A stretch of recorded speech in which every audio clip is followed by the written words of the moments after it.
رحبوا معايا بالحاصل على جائزة نوبل للسلام الرئيس المصري عبد الفتاح السيسي. ايه الغريب في اللي انا قلت؟ ايه ترامب رئيس السلام يكش حتى يكون رئيس المرج؟ اشمعنى يعني ترامب رئيس امريكا يكون المرشح الاول لجائزة نوبل للسلام والرئيس المصري السيسي لا؟ طب ايه رايكم بقى ان السيسي هو رئيس السلام الحقيقي وبالافعال وبالورقه والقلم؟ فتعالوا اعرفكم مين المسالم ومين اللي بيدعي ان هو مسالم، ولو انا غلطان في اي حرف هقوله اهو، شاوروا عليا وقولوا اهو حورس بيدلس، مفيش اي مشكله يعني. وسطت مصر الرئيسيه لوقف الحرب ووقف اطلاق النار باي ثمن وباي شكل. فالسيسي بالرغم من ترهيب نتنياهو للعالم كله بان اي حد هيتدخل في الوساطه دي ويستضيف حركه المقاومه هيقصفه ويقصف المقاومه جوه بلده، اتحداهم واستضاف حركه المقاومه، وبالفعل ده اكبر مندوبين اسرائيل ان هم يجوا مصر ويتفاوضوا على وقف اطلاق النار ويوصلوا لحل المبدئي. على الناحيه الثانيه الرئيس ترامب رئيس السلام اللي كان بيدعم بشده استمراريه الحرب وتصفيه القضيه الفلسطينيه والتهجير القسري للشعب الفلسطيني من اراضيه لمصر والاردن، يعني بشكل واضح وصريح تصفيه حق الشعب الفلسطيني في ارضه وتسليمها لاسرائيل المتواطئه معاه. ولكن الرئيس المصري عبد الفتاح السيسي كان رده قاطع وناهي، وهو ان الشعب الفلسطيني مش هيزحزح شبر من ارضه، وان له كامل الحريه في ان هو يعيش عليها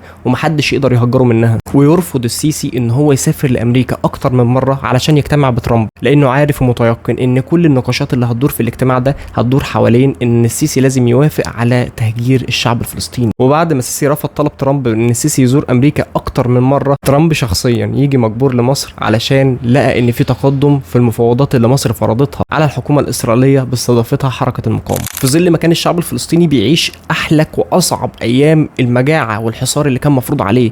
كانت مصر هي الداعم الاول والاكبر في الاف الاطنان من اللبس والاكل والشرب والطاقه والمستشفيات اللي كانت في خدمه الشعب الفلسطيني. في الوقت ده كان دونالد ترامب عامل نفسه اعمى عن الاف الشهداء اللي كانوا بيموتوا من التجويع والحصار والقصف، وما اداش اي ردة فعل دوليه تجاه المجاعات والقصف العشوائي اللي بيحصل للمدنيين، بل ان هو كان بيدعم نظريه المؤامره اللي كانت بتقول ان حركه المقاومه في فلسطين بتزور فيديوهات وبتزور الحقائق علشان تبين اسرائيل ان هي المعتديه. تخيلوا الاف الفيديوهات من ضحايا المجاعات والقصف العشوائي، كل ده اسرائيل ودونالد ترامب بيقولوا ان كل ده مفبرك علشان يلبسوا تهمه لإسرائيل. وفي نفس اللحظة دي الرئيس المصري عبد الفتاح السيسي وبعيون الرئيس الفرنسي ماكرون ورى العالم كله فين الحقيقة ومدى الاعتداءات والإصابات اللي حصلت للشعب الفلسطيني، وإن هم قد إيه بيعانوا جوه المستشفيات المصرية، وقد إيه آلاف الأطنان من الشاحنات والتريلات اللي واقفة على ميناء رفح البري من الناحية المصرية، والناحية التانية الناحية الإسرائيلية مقفولة مش هتقدر تدخلهم، وفرض الحصار والتجويع على الشعب الفلسطيني. السيسي ورى العالم كله قد إيه الحكومة الإسرائيلية أجرمت في حق الشعب ده، وإن الحكومة المصرية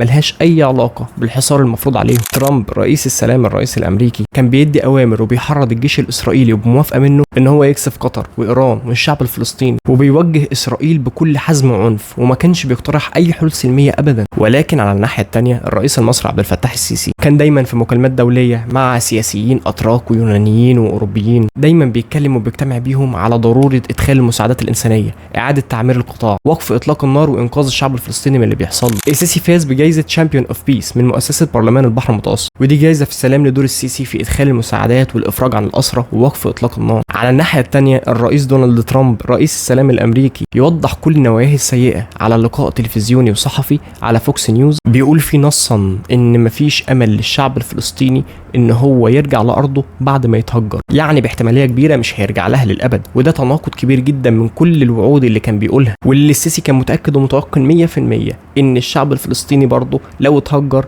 مش هيرجع ارضه تاني وهتتحل القضيه الفلسطينيه. مين الوحيد اللي كان بيحضر كل القمم اللي كانت متعلقه بالقضيه الفلسطينيه وما كانش حد بيحضرها غيره؟ مين اللي كان بينادي في كل خطاباته بحق الشعب الفلسطيني، واللي خاطر بجيشه وبشعبه لما حشد الجيش المصري على حدود العدو وهدد بفسخ اتفاقيه كامب ديفيد للسلام؟ مين فعلا اللي هيبني ويعمر ويواجه كل الهدم اللي سببته اسرائيل في القطاع؟ وده مش كلام بس، ده حصل فعلا من اول يوم حصل فيه وقف اطلاق النار. تقديس وتفخيم ترامب ما هو الا هاله اعلاميه امريكيه دوليه، ولاجل ان الميديا دي لعبتنا فعادي احنا ممكن نكسر البروباجندا دي ونقدر نوعي الناس ونفهمهم مين المسالم ومين اللي عامل ان هو مسالم، ونفخم في بلدنا وبالحق ومن غير اي كلمه تدليس. وكان معكم حورس كابتن مسلم، ويلا اقعدوا بالعافيه.